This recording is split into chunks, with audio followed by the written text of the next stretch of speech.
ఓం శ్రీ గణేశాయ నమః. గణపతి స్వామి పూజను అందరూ ఆనందోత్సాహాలతో జరుపుకుంటున్నారు కదా. శతాక్షి కూడా ఇంట్లో చాలా గొప్పగా జరుపుకుంటుంది స్వామి పండుగను. ఇప్పుడే ప్రారంభించాను పూజని. పూజ కంప్లీట్ అయ్యే లోపల నేను పూజ చేసుకుంటూ ఉంటాను.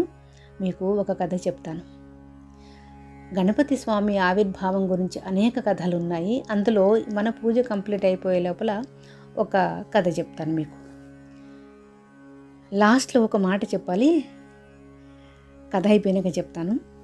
అయితే లలితా నవరాత్రులు చేసుకునేటప్పుడు మీకు చెప్పాను కదా, భండాసురుడు అనే రాక్షసుని చంపడానికి అమ్మవారు తనలో ఉన్నటువంటి అంశాలను స్త్రీ శక్తులుగా పంపిస్తుంది ఆ రాక్షసుని చంపడానికి.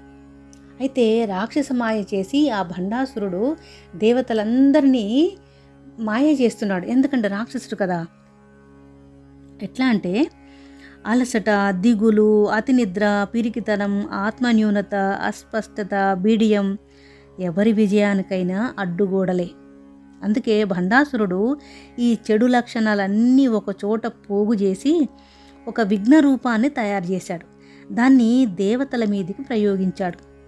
ఎందుకు? తన మీదకి యుద్ధానికి వస్తున్నారు కదా దేవతలు. ఇంకేముంది, దేవతల సైన్యం అంతటికీ బద్ధకం ఆవహించింది. సరిగ్గా అప్పుడే ఏం జరుగుతుంది అని అమ్మవారు కనిపెట్టేసింది. అప్పుడు అమ్మ లలిత శివుడి వైపు చూసి ఒక అరనవ్వు నవ్విందంట. ఆ దరహాసంలోంచి గణపతి పుట్టుకొచ్చాడు. భండాసురుడి విఘ్న రూపాన్ని ముక్కలు చేసి దేవతలకు ఆత్మవిశ్వాసం ప్రసాదించాడు గణపతి స్వామి. నిర్విఘ్నంగా రాక్షస సంహారం జరిగిపోయింది.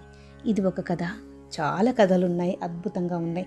అయితే నేను పూజలో డబ్బులు పెట్టాను చూసారా. ఒకప్పుడు నేనే చెప్పేదాన్ని, డబ్బులు ఎందుకు పెడతారండి పూజలో అని. దానికి ఒక అర్థం ఉంటుంది తెలుసా.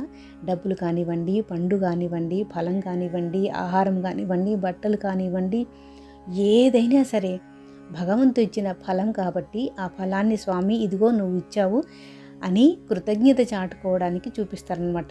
పైగా గణపతి కదా, గణపతి దగ్గర మన ఇంట్లో ఉన్నటువంటి ప్రతి ఫలాన్ని ఆయన ముందర పెట్టి ఆశీర్వాదం తీసుకోవడం అనమాట.